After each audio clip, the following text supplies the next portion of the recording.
너희는 믿음 안에 있는가? 너희 자신을 시험하고 너희 자신을 확증하라. 예수 그리스도께서 너희 안에 계신 줄을 너희가 스스로 알지 못하느냐? 그렇지 않으면 너희는 버림받은 자니라. 하나님을 예배합니다. 저희들을 불러주셨습니다. 성령께서 이 시간 임재하셔서 우리를 주장해 주시고 예배를 통하여 우리 하나님 홀로 영광을 받으시옵소서. 예배의 시종을 의탁합니다. 존귀하신 예수 그리스도의 이름으로 기도하옵나이다. 아멘. 찬송가 384장입니다.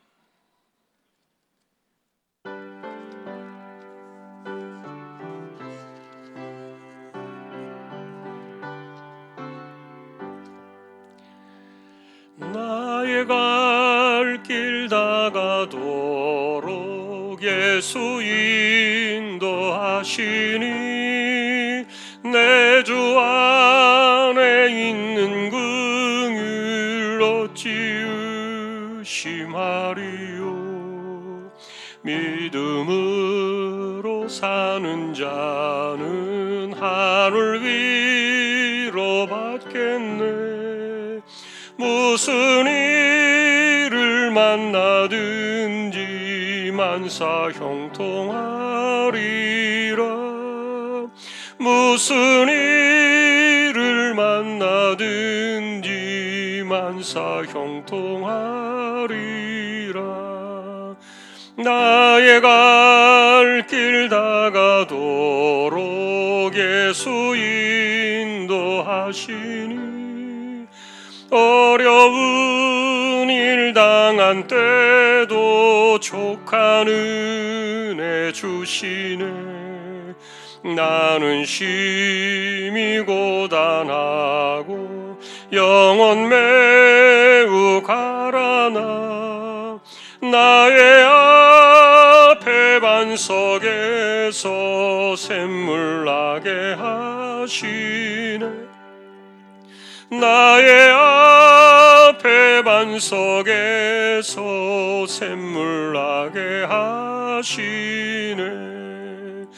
나의 갈 길 다가도록 예수 인도하시니 그의 사랑 어찌 큰지 말로 할 수 없도다.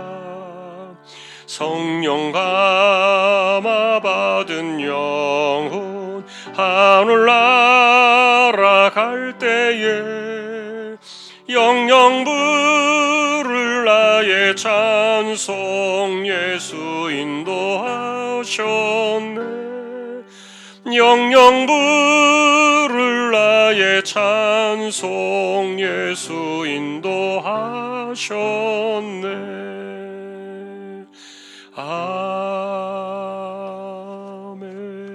아멘. 전순희 권사님 기도해 주시겠습니다.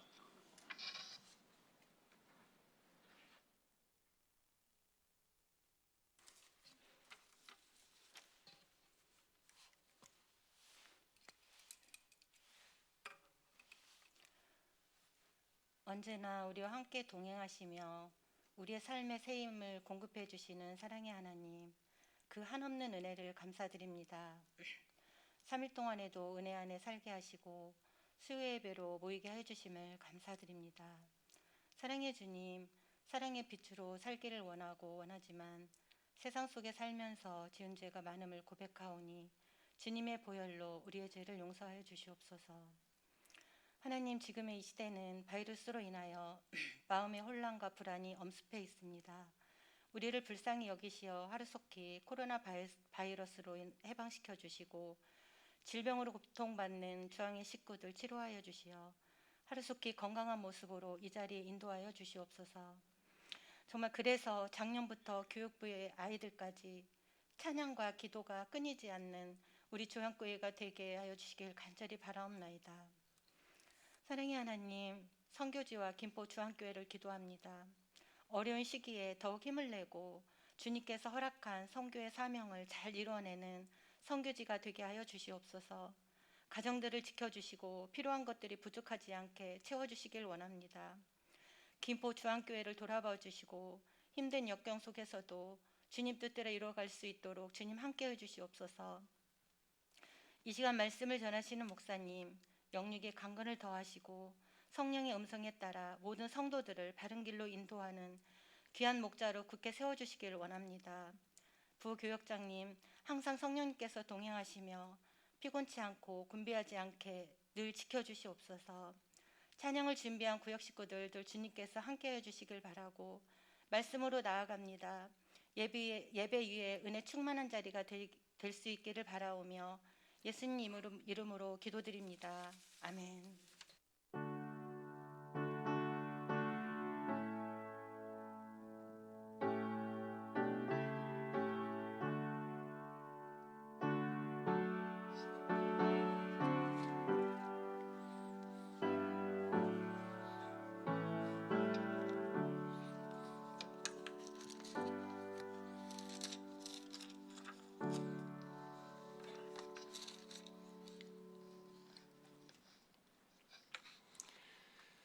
하나님 말씀 오늘은 사무엘상 19장입니다.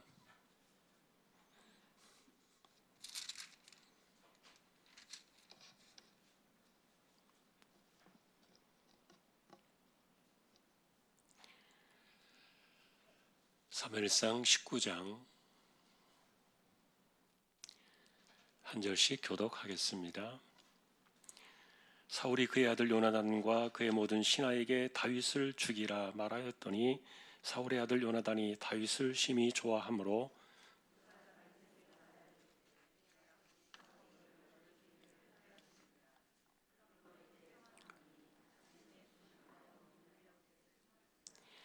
내가 나가서 네가 있는 들에서 내 아버지 곁에 서서 내 일을 내 아버지와 말하다가 무엇을 보면 내게 알려주리라 하고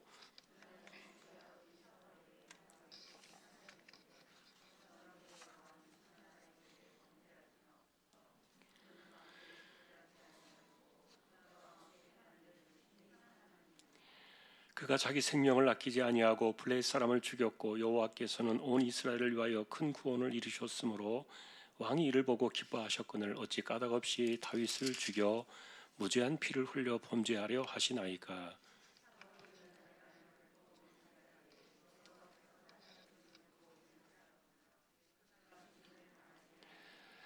요나단이 다윗을 불러 그 모든 일을 그에게 알리고 요나단이 그를 사울에게로 인도하니 그가 사울 앞에 전과 같이 있었더라.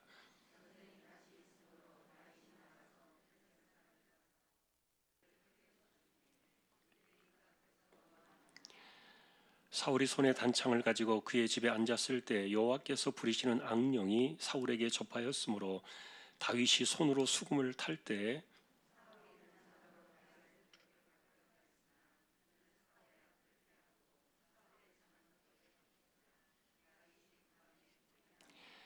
사울이 전령들을 다윗의 집에 보내어 그를 지키다가 아침에 그를 죽이게 하려 한지라.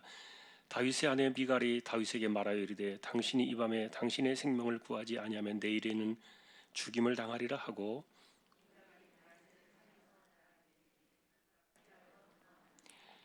미갈이 우상을 가져다가 침상에 누이고 염소 털로 엮은 것을 그 머리에 씌우고 의복으로 그것을 덮었더니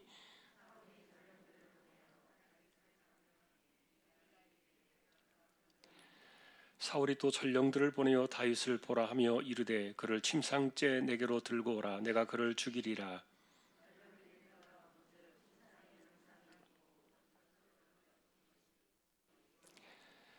사울이 미갈에게 이르되 너는 어찌하여 이처럼 나를 속여 내 대적을 놓아 피하게 하였느냐. 미갈이 사울에게 대답하되 그가 내게 이르기를 나를 놓아 가게 하라. 어찌하여 나로 너를 죽이게 하겠느냐 하더이다 하니라.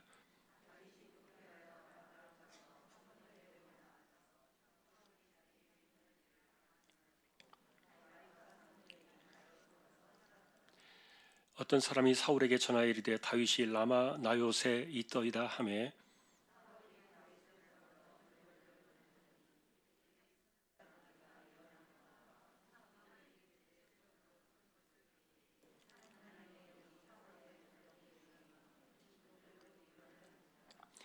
어떤 사람이 그것을 사울에게 알림해 사울이 다른 전령들을 보냈더니 그들도 예언을 했으므로 사울이 세 번째 다시 전령들을 보냈더니 그들도 예언을 한지라.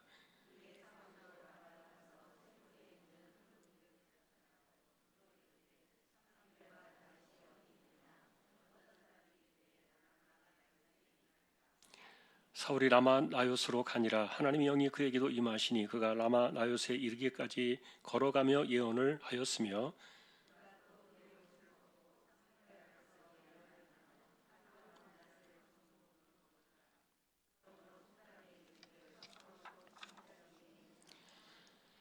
아멘. 교회 소식 말씀을 드립니다.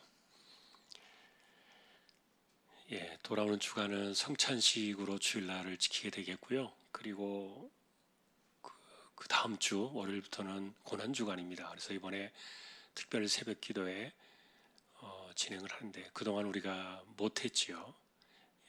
한동안 못했는데 이제 우리가 다시 해야 될 때라고 생각합니다. 용기를 내서 우리가 담대하게 예배를 회복하는 일에 모두가 또 힘을 모아야 할 줄로 믿습니다. 다른 소식들은 주보를 보아주시기 바랍니다. 이제 35구역 찬양으로 영광을 돌리겠습니다.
아멘.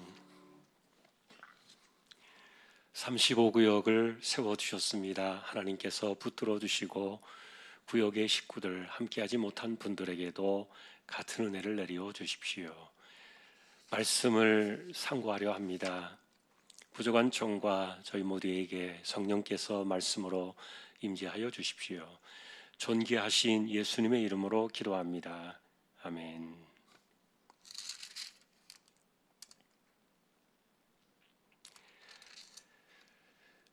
사울이 다윗을 사위로 삼겠다는 그 미명하에 전쟁터로 보내서 정말 쥐도새도 모르게 그렇게 죽게 만들려고 했던 그 계획이 실패로 돌아갔지요. 왜냐하면 다윗은 가는 곳마다 승리를 했는데, 근데 우리가 여기서 주목해 봐야 될 것은 그가 지혜롭게 행했다라고 이제 우리가 지난번에 보셨잖아요. 근데 결국 이 말은 뭐냐면 하나님이 그를 쓰시고 있는 거예요. 하나님이 그를 쓰고 계셨기 때문에, 그러니 그에게는 단순하게 전쟁이 그냥 자신의 어떤 명예나 실력을 나타내거나 어떤 그가 탁월한 능력이 있어서 그런다기보다도 하나님이 그 시대에 다윗을 쓰고 계셨다. 그러니까 우리가 주권자의 관점에서 역사의 현실 속에서 하나님 중심으로 이 세상을 바라보면은 그를 쓰고 계신 하나님을 주목해야 되는 겁니다. 그런데 이제 그것을 사울은 인정하지 않았죠. 그래서 이제 그것이 실패로 돌아가게 되니까 어떻게 했습니까? 공개적으로 이제 그 살해 명령을 내렸던 거죠. 신하들하고 그 아들에게, 요나단에게 공개적으로 죽여라. 그렇게 이제 명령을 내렸을 때 이제 그 집안의 이야기 사람들의 두 사람의 반응이 먼저 나와요. 첫째는 요나단의 반응이 나오고, 그 다음에는 아내였던 미갈의 반응이 나옵니다. 자, 이 두 사람의 반응은 둘 다 다윗이 죄가 없다. 이 사람은 우리에게 대적자가 아니다. 우리 집을 망하게 하는 사람이 아니다. 왕을 대적하는 사람도 아니다. 적극적으로 변호를 하면서 다윗의 입장을 이렇게 옹호하고 또 설득하고 사울을 설득하고 그러면서 살려주려고 하는 노력들을 보게 됩니다. 결과적으로 이것은 이들이 바라볼 때는, 요나단이나 미갈이 바라볼 때는 다윗이 그런 욕심이 없는 거예요. 왕을 차지하려고 하거나 거기에 높아지려고 하거나 사울보다 더 높은 어떤 그 권세를 가지려고 하거나 그런 음모를 꾸미거나 소위 말하는 반역의 조짐이 전혀 없는 거예요. 그리고 이 다윗을 바라볼 때 이 사람은, 다윗은 어떤 사람입니까? 하나님께서 자기에게 주신 것에 대해서 늘 만족하는 사람이에요. 여러분, 우리가 이제 이 성경 속에서 보시면 알겠지만 그 미갈이라는 이 사람이 사울의 딸 아닙니까? 그러나 이제 다윗의 아내이기도 했지요.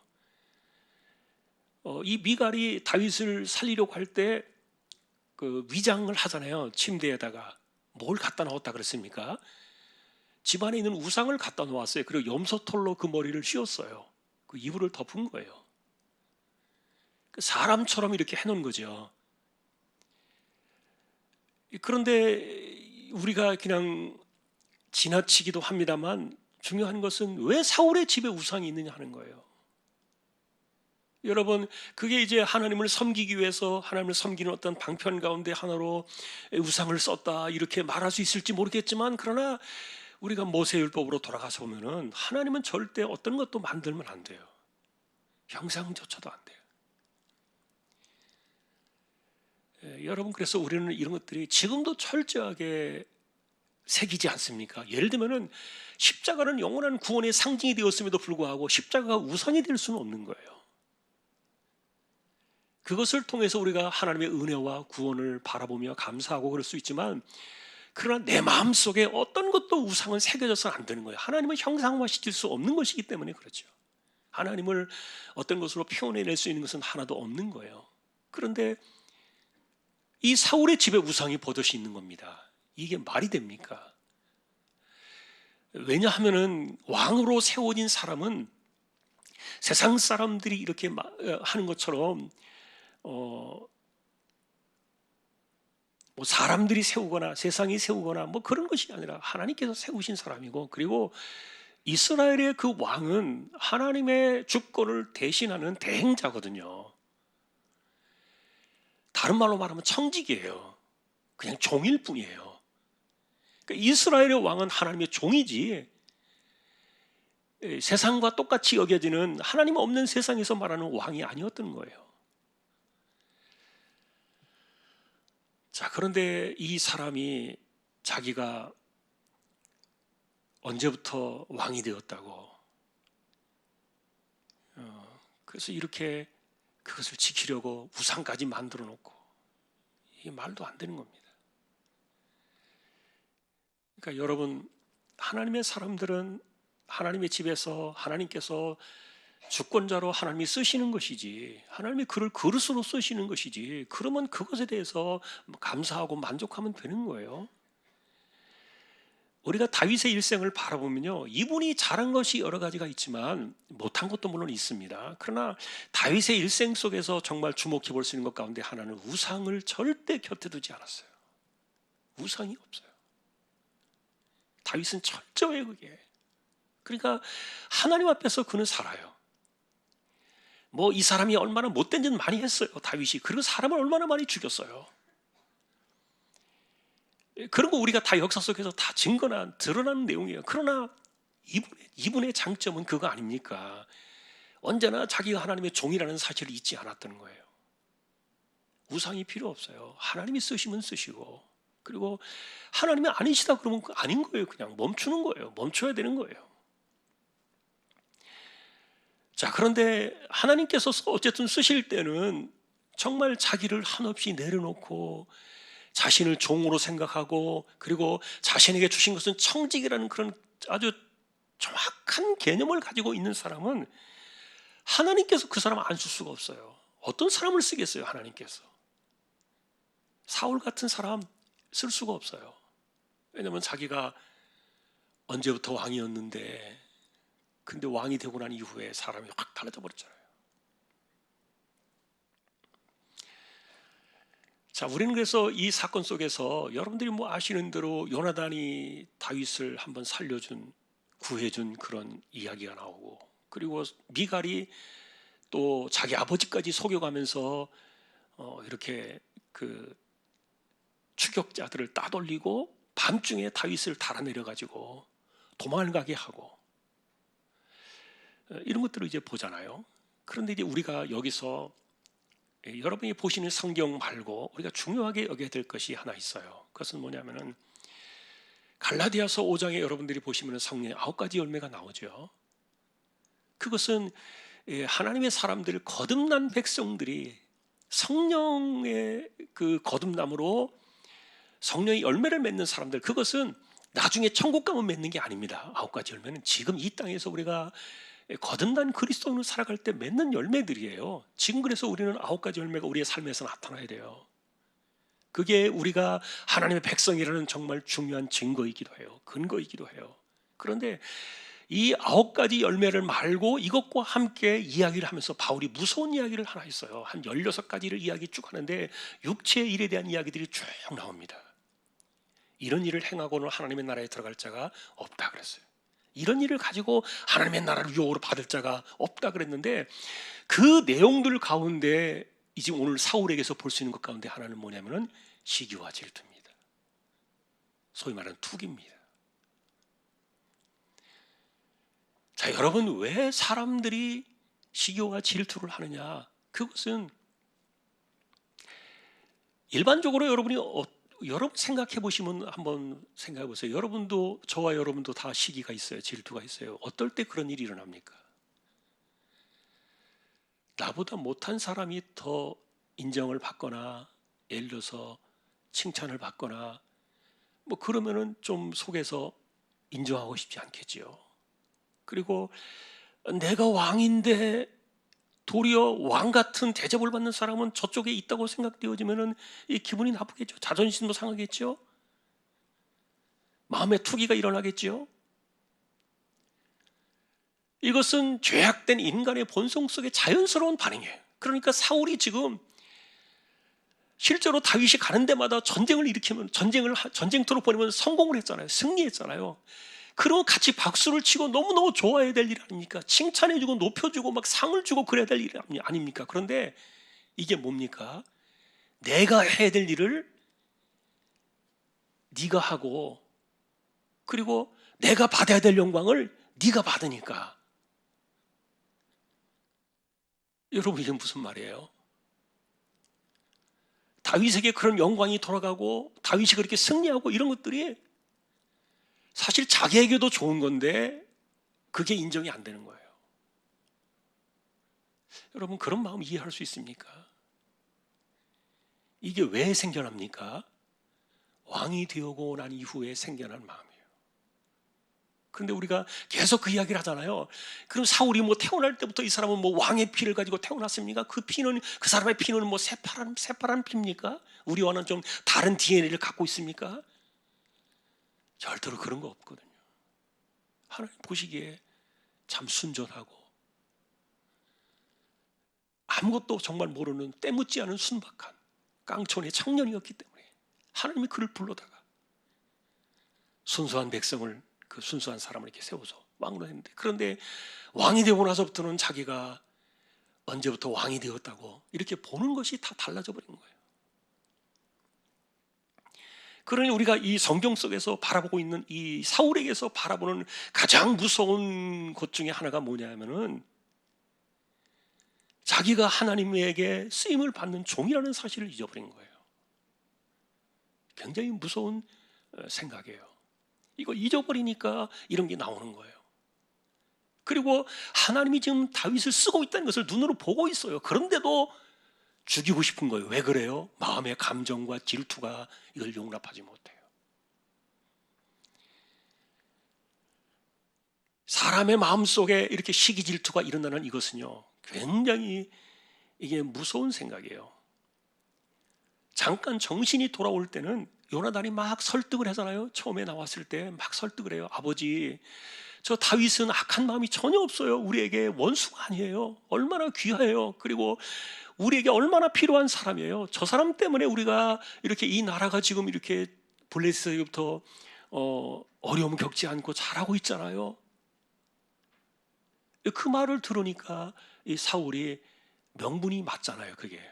그러니까 말로는 하나님의 이름으로 또 맹세를 하면서 이렇게 절대 안 죽는다 이렇게 이야기를 해요. 그런데 여러분 보세요. 시기 질투의 마음은 하나님 앞에 맹세를 할지라도 넘어섭니다. 굉장히 무서운 죄악의 뿌리가 시기 질투입니다. 이거는 하나님께서 자신을 세우시고 하나님이 자기를 쓰시고 그리고 나는 청직이라는 그런 개념, 종이라는 그 개념을 잊어버렸기 때문에, 그런 내가 언제부터 왕인데, 예를 들면 내가 언제부터 회장인데, 예를 들어서 이런 생각을 갖고 있으면요, 자기보다 높아지는 사람, 그리고 자기보다 일 잘하는 사람, 이런 사람들이 막 이제 속에서 화가 나는 거예요. 그런데 그때 무슨 일이 벌어집니까?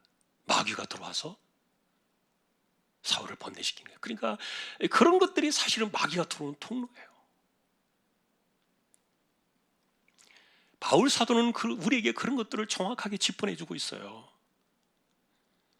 사람들이 분을 냈잖아요. 그래서 예를 들면은 분이 났을 때 하루를 넘기지 말라. 여러분 그 말씀 기억나시죠? 하루를 넘기지 말라 그랬어요. 화가 안 날 수는 없어요. 왜냐하면 죄성이 있으니까. 인간의 성깔이 있고 자기의 그 죄가 묻어 있기 때문에 화 안 날 수 없죠. 그러나 그것을 하루를 넘기지 말라 하는 이유가 뭡니까? 마귀가 반드시 들어오기 때문에요. 틈을 타니까 그랬어요. 그거는요 명확한 겁니다. 그러니 명분과 그런 이런 것들에는 자기가 밀려가지고 인정을 하지만, 그러나 이 속에 있는 자기가 본래부터 왕이 된 것 같은 그런 잘못된 생각, 그러니까 하나님의 주권을 잃어버린 것이죠.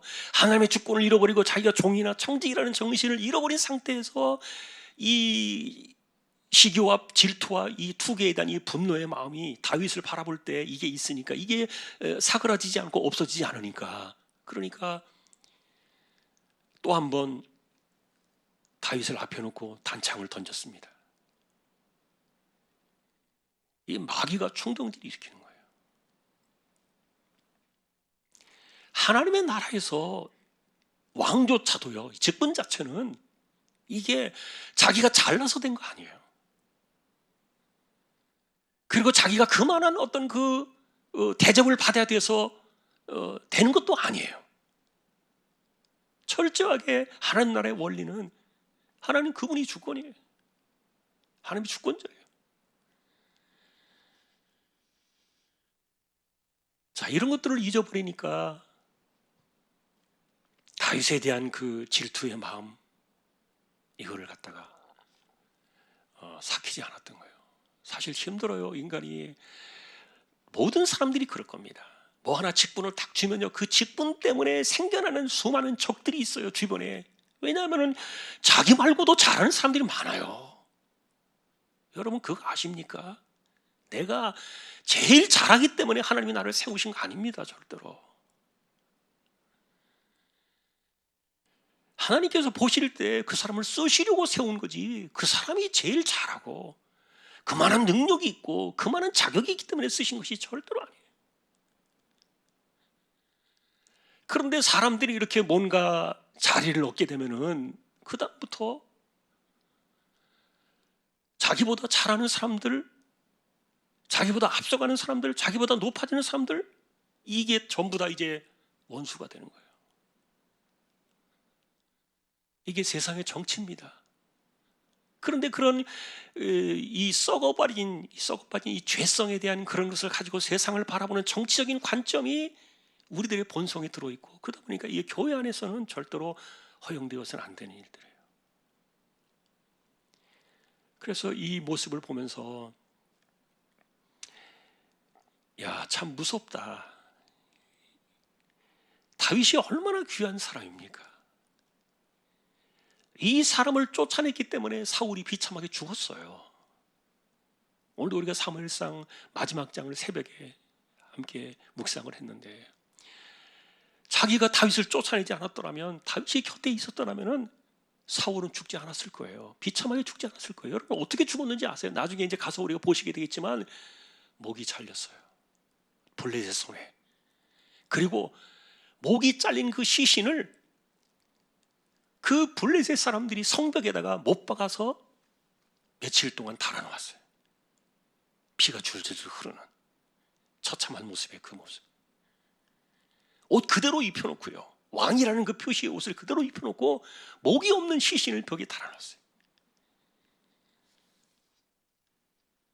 아버지와 세 아들이 동시에 죽은 날이기도 해요. 길보아산 전투의 사건이에요. 그런데 이게 왜 그러느냐? 다윗이 없었기 때문에 그래요. 결과적으로 보면 다윗을 죽이려고 쫓아낸 그것 때문에 자기가 이렇게 비참하게 그 모든 것들이 돌아온 거예요. 그래서 여러분, 칭찬이든 저주든 우리는 성경에서 그걸 보잖아요. 여러분, 우리가 항상 그렇게 이 돌아온 거 있다 그러죠. 이렇게 이 뭐라고 말합니까? 예? 부메랑이라 그러죠. 부메랑. 돌아옵니다. 딱 던지면 이렇게 돌아오는 게 이렇게 잡을 때, 하여간 사냥할 때 쓰는 게, 던지는 게 부메랑으로 돌아오는 무기인데 딱 던져서. 그런데 이 부메랑 같아요. 축복도 돌아온다 그랬잖아요. 그 사람에게 나갔다가 그 사람이 아니면 내게로 돌아오니까 축복은 전혀 땅에 떨어지지 않아요. 그런데 시편에 보면 이 저주도 부메랑으로 돌아와요.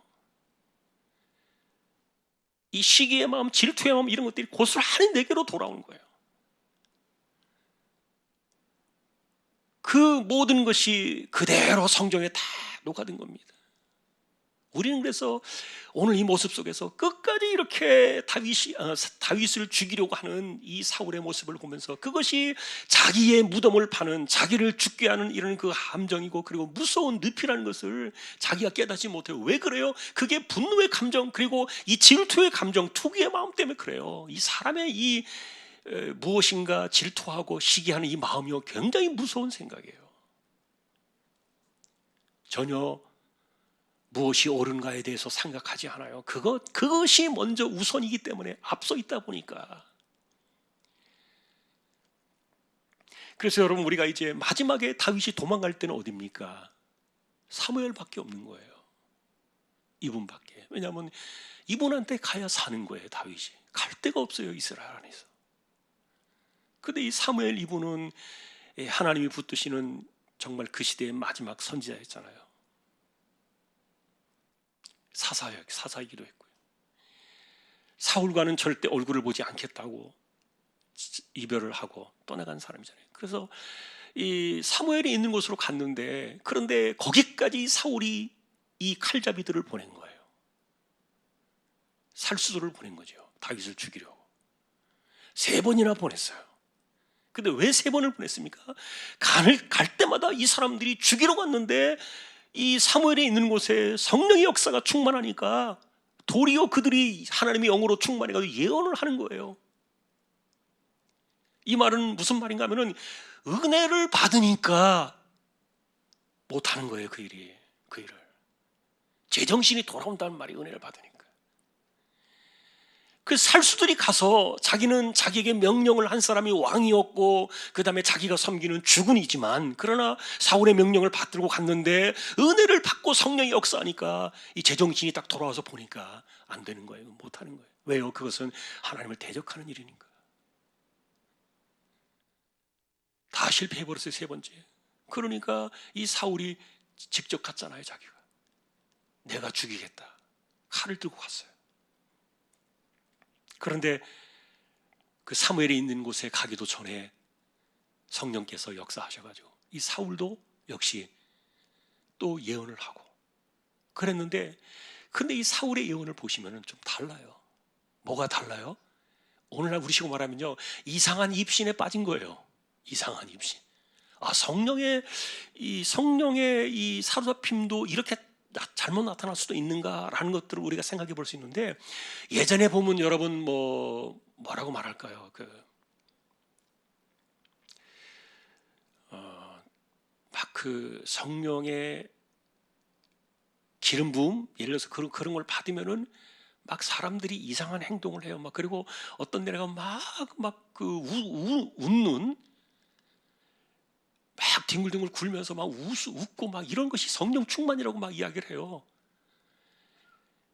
근데 이런 모습들이 이 사울을 보면요, 꼭 비슷하게 그런 거예요. 그런데 이날 사울이 정신이 없어요. 왕의 체면도 잊어버리고 옷을 다 벗고 벌거벗은 채 뒹굴뒹굴 하면서 정신이 없는 거예요, 지금 사울이.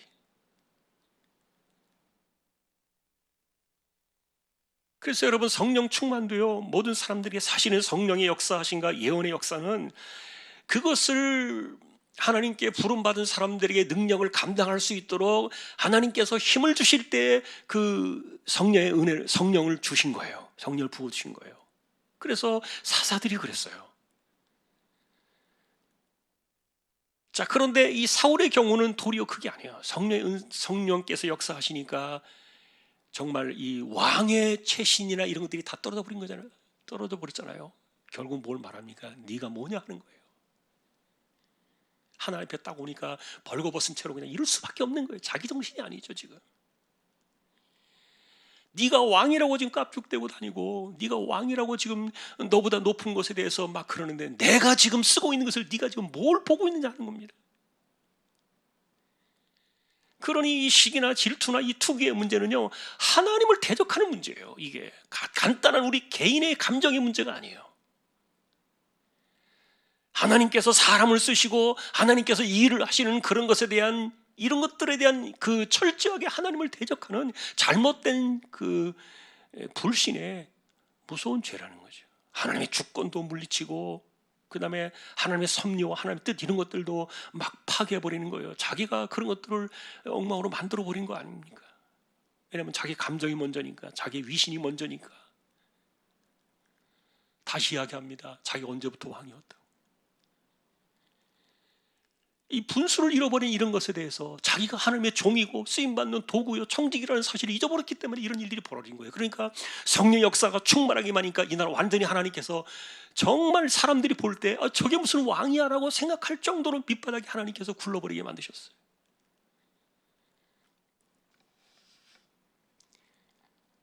하나님의 주권을 인정하는 것이 얼마나 중요한지 몰라요. 인간은 진리가 없어요. 그리고 여러분들이 아무리 옳다고 생각하는 그거 절대 진리 아닙니다. 그것 때문에 누군가를 힘들게 하지 마세요. 내가 옳다고 여기는 거, 내가 맞다고 생각되어지는 그것 때문에 누군가를 압박하거나 힘들게 하지 마세요. 진리가 될 수 없는 거예요, 인간은. 하나님 그분 외에는 진리가 없어요. 자, 그렇기 때문에 우리는 이런 말씀들을 보면서 사울의 모습 속에서 결국은 마음속에 다윗을 향한 이 질투의 투기의 문제, 이게 바울이 이야기한 투기의 문제가 딱 맞아요. 투기의 마음. 이게 하나님 나라에 절대로 적합한 마음이 아니에요. 이런 일을 하는 자는 하나님 나라를 유업으로 받을 수 없다. 바울이 복음을 이야기한 사람이잖아요. 이신칭의를 이야기한 사람이잖아요. 행위를 다 지워버린 사람이잖아요. 과거의 죄를 십자가의 피로 다 지워버렸다고 선포한 사람이잖아요. 그러나 그럼에도 불구하고 이런 사람들은 절대로 하나님 나라를 유업으로 받을 수 없다. 하나님을 대적하는 그 마음이 굉장히 무서운 거예요. 두 개의 마음. 자, 이제 반면에 이제 마지막으로 다윗을 생각해 봅시다. 이 친구가 기가 막혀서 사무엘에게로 도망을 갔잖아요. 뭐 어디 가서 하소연할 수도 없고, 그렇다고 사울을 상대로 싸울 수도 없고, 칼을 들지도 못하고, 이 기가 막힌 상황 속에서 사무엘에게로 가서 아마 무슨 이야기를 나눴는지는 성경에서 말하고 있지 않아요. 그러나 사무엘이 이야기했겠죠. 분명히 그 이야기를 했을 겁니다. 하나님이 너를 쓰시니까 너는 기다려라. 하나님이 하신다. 우리 인간이 아무리 발버둥 쳐봐야 결국은 하나님의 주권대로 간다. 하나님께서 섭리하시고 역사하신다. 그러니 너는 묵묵히 하나님의 섭리를 기다려라. 참아라, 인내해라. 아마 그런 것들을 사무엘이 말해주지 않았겠습니까? 나이 많은 사무엘이 그 이야기를 해주었겠죠. 그러니 다윗이 그 다음에도 보면은 하나도 어떤 반응을 보이지 않잖아요. 심지어는 죽일 기회가 2번이나 있었는데도 다윗은 그를 손대지 않잖아요. 그 하나님의 섭리를 믿는 거, 하나님의 주권을 믿는 거, 이것을 사무엘에게서 다시 한번 철저하게 다윗이 배웠겠죠. 인간적으로도 얼마나 화가 났겠어요. 자기도 내가 뭐 잘못한 게 뭐가 있는데, 지금 내가 얼마나 이렇게 이스라엘을 살려내고 이 수많은 블레셋 사람들을 가서 전쟁터 나갈 때마다 승리하고 뭐 이런데 나를 왜 이따위로 대접을 하느냐. 다윗의 입장에서 얼마나 화가 나겠어요. 그러나 다 묻었어요. 전혀 반응을 보이지 않았어요. 드러내지 않았어요. 하나님의 때를 기다리면서 도망자의 길을 걸어가요. 그게 10여 년의 세월을 흐른 거예요. 도망자의 길이. 자, 그러나 여러분, 우리는 이제 다시 한번 봅니다. 세상에서 하나님을 이길 사람이 누구겠습니까? 누가 그 끝이 안 좋습니까? 그리고 누가 그 끝이 더욱더 빛이 나겠습니까? 확실히 우리는 이 두 사람의 관계를 바라보면서 명확해지는 것을 봐요. 우리는 그런 하나님을 섬기는 거예요. 그리고 그 하나님의 나라 속에서 우리는 살고 있고요. 그 하나님의 통치와 다스림 속에 우리는 살고 있는 거예요. 내가 하나님의 그 섭리 속에 살고 있는 종이다. 하나님 나를 쓰고 계신다. 다시 말하면 나는 청직이다. 내 거가 없어요. 하나님이 쓰라고 하신 거 그냥 쓰다가 이제 그만, 그러면 그냥 딱 손 놓아야 되는 거예요. 이게 종이고 청직이 아닙니까? 결국 그렇게 하나님의 손에 쓰임받는 사람들이 하나님께서 마지막을 복되게 하세요. 결국 그 사람들이 승리하게 하세요. 그리고 하나님께서 그 사람을 결국은 높이시고요. 그것이 우리의 순리예요. 우리의 삶이에요. 자기가 지키려고 집안에 우상까지 갖다 놓은 이런 사울의 모습들, 이게 다 모습들이 다 드러나요. 무슨 짓을 해서 된다고 그것이 되는 게 아니에요. 인간 관계가 이렇게 정말 너저분하게 얽혀 있는 사람들 보면은요, 정말 불행해요. 하나님이 기뻐하시는 모습이 아니에요. 왜 그런 일들이 벌어집니까? 전부 다 자기 주변에 있는 사람들을 적으로 만들어 놔버리고 자기보다 잘하는 사람들을 용납하지 못하는 거예요. 이게. 근데 여러분, 사람이 어떻게 자기보다 못한 사람이 다 못합니까? 아니에요. 나보다 잘하는 사람이 숱하게 많아 있어요. 헤아릴 수 없을 정도로 많아요. 그거를 바라보면서 자기가 이겨내려고 하니까 하나님이 쓰신다라고, 저 사람들을 하나님 저렇게 은사를 주셔서 쓰신다라고 생각하지 않고 그것을 자기가 누르려고 하고 덮으려고 하고 용납하지 않으려고 하다 보니까 이게 얼마나 힘들겠냐고요. 그러니까 가시나무를 손바닥으로 덮는 것과 같아요. 내가 덮을수록 내 손바닥이 찔리고 피가 날 뿐이에요. 오늘도 우리는 하나님의 주권을 생각합니다. 그리고 우리는 하나님의 섭리 속에 살아가는 종이요 청직이라는 정신, 이걸 우리는 사울을 통해서 교훈을 받고요, 그것이 승리의 길, 승리하는 우리 그리스도인의 삶이라는 것을 다시 한번 새기는 저와 여러분들이 될 수 있기를 주님의 이름으로 축원합니다. 388장입니다.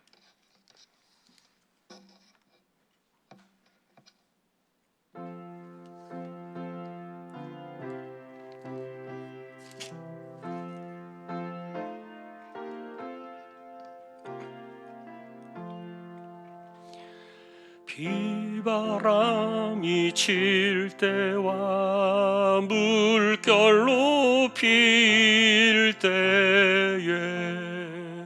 사랑 많은 우리 주 나를 품어주소서. 풍파 지나가도록 나를 숨겨주시고 안식 얻는 곳으로 주여 인도하소서. 나의 영혼 피할 때 예수밖에 없으니 혼자 있게 마시고 위로하여 주소서.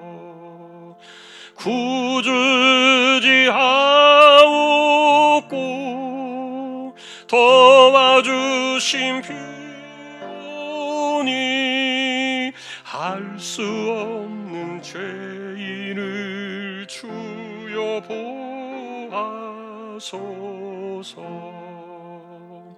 전능하신 예수께 나의 소원이 있으니 병든 자와 맹인을 고쳐주신 피입니다.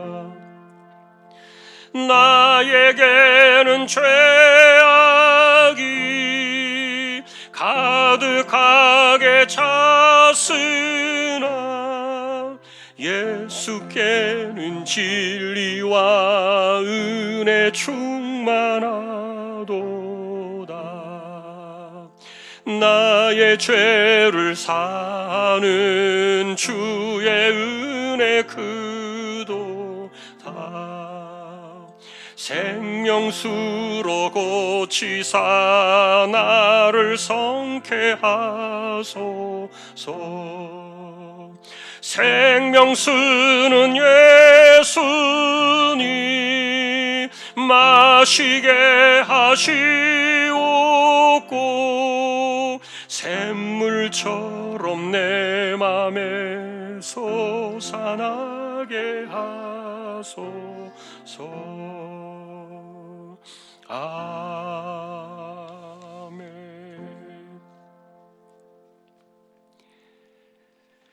하나님께 감사의 예물을 드립니다. 삶의 주인 되신 아버지 하나님께 범사에 감사를 드립니다. 귀한 손길을 기억해 주시고 삶의 중심을 붙드시며 하나님께서 간섭하여 주십시오. 감사합니다. 오늘도 우리가 하나님을 예배하며 살아갑니다. 우리가 사는 세상이 이 세상에 살고 있지만 그러나 우리는 하나님의 나라에 살고 있음을 잊지 않게 하여 주옵소서. 우리가 하나님의 백성임을 잊지 않게 하여 주옵소서. 세상의 방식대로 살아가서는 정말 그것이 얼마나 불행한 결말을 맞이할 것인가. 우리가 분명히 사울을 통해서 보게 해주시고 우리는 이 땅을 살아가면서 하나님의 종이요 그리고 쓰임받는 청직일 뿐임을 기억하며 하나님의 집에 그릇일 뿐임을 기억하며 수많은 사람들에게 하나님께서 은사를 주셔서 각자의 사람들을 쓰실 뿐인데 그것이 우리로 하여금 때로는 직분 때문에 그것 때문에 투기가 일어나고 또 시기가 일어나고 질투가 일어나고 절대로 하나님의 나라를 유업으로 받을 수 없다고 말했던 그 육체의 일들이 여전히 남아있을 수 있다면 하나님이여, 그런 것을 파고드는 이 마귀의 역사들을 우리가 기도로만 이렇게 말할 것이 아니라 이와 같이 마귀가 틈을 타는 그런 것들을 막아버리고 우리의 삶 속에 마귀가 역사하지 못하도록 온전히 하나님의 주권을 인정하며 하나님의 섭리 속에서 우리가 엎드려 살아갈 줄 아는 하나님의 종들이 되게 하여 주옵소서. 다윗을 생각합니다. 좋은 일 하고도 욕을 먹고 좋은 일 하고도 죽을 뻔하는 이런 그 일들 속에서 다윗이 얼마나 불평할 수도 있고 얼마나 분노의 칼을 들고 대적할 수도 있었지만, 그러나 사무엘을 찾아가 함께 하나님의 섭리와 주권을 다시 한번 되새기며 끝까지 인간적인 감정의 칼을 들지 아니하고 기다리며 하나님의 섭리 가운데 살아가면서 하나님의 주권 속에서 인생을 지나갔던 다윗처럼 우리 역시 이 땅을 살아가면서 하나님의 섭리 가운데 살고 있는 한 인생임을 우리가 잊지 않도록 하나님 다시 한번 기억하시고 우리를 붙들어 주시기를 원합니다. 우리를 종으로 쓰시니 감사합니다. 우리를 그릇으로 쓰시고 우리에게 청지기의 사명을 주시니 감사합니다. 잘나서 그러는 것도 아니고 남들보다 잘하기 때문도 아니고 능력이 있어서도 아니고 그저 하나님께서 우리를 기쁘게 여기셔서 주신 직분을 또 우리를 쓰실 때 그것을 정말 감사한 마음으로 종의 정신을 가지고 바르게 잘 써나가면서 하나님께 영광을 돌리며 살아가는 우리 모든 믿음의 식구들 되게 하여 주옵소서. 이정 집사님, 최태경 청년, 신비한 집사님, 조인성 청년, 김하솔 청년, 백형래 집사님, 조말순 집사님, 연약한 이들을 의탁합니다. 암치료 하시는 분들은 오늘도 그 몸에 새 힘을 주셔서 감당할 수 있도록 몸과 마음을 하나님께서 주장하여 주옵소서. 연세 높으신 분들 기력을 붙드시며 맑은 정신 총기가 흐려지지 않게 하여 주옵소서. 이 땅을 하나님께서 고쳐주시고 새로운 정부를 통하여 하나님을 대적하는 일들이 일어나지 않게 하시고 하나님이 기뻐하실 만한 일들을 잘 해나갈 수 있도록 이 나라를 다시 한번 고쳐주시고 또한 보내신 선교지와 세우신 교회를 하나님께서 기억하여 주시고 하나님의 나라와 백성들 그리고 믿음의 식구들을 오늘도 권고해 주시기를 원합니다. 교회 안팎을 하나님 지켜주십시오. 이와 같은 때에도 우리를 무탈하게 지켜주시고 또한 생업과 삶의 현장과 가정과 가족들 건강 하나님께서 지켜주시기를 원합니다. 그리고 정말 이 시대를 팔아엎기는 전 세계 지구촌을 병들게 하고 있는 이 우크라이나 전쟁을 하나님께서 또 간섭하셔서 악한 세력들을 정말 끊어주시고 하나님의 주권과 공의의 손이 살아있음을 보여주시고 다시 한번 우리에게 긍휼의 은혜를 내리셔서 평화를 하나님께서 허락하여 주시기를 소망합니다. 믿음으로 살아갑니다. 우리가 하나님의 백성이요 그저 하나님의 주권 속에 쓰임을 받다가는 인생임을 기억하고 우리의 삶이 무엇입니까? 평생을 청지기로 살다 가는 것이 우리의 인생임을 잊지 않고 오늘도 내일도 우리에게 주어진 삶을 승리하는 우리 모두가 되기를 다시 한번 주님의 이름으로 간절히 기도하며 우리 주님 예수 그리스도의 은혜와 하나님 아버지의 사랑과 성령님의 감화 감동 위로 인도 교통 충만하심이 하나님의 주권 속에서 인생의 승리가 있기를 소망하는 우리 모든 심령들 주왕의 가족들 위해 이제로부터 영원까지 함께 있을지어다. 아멘.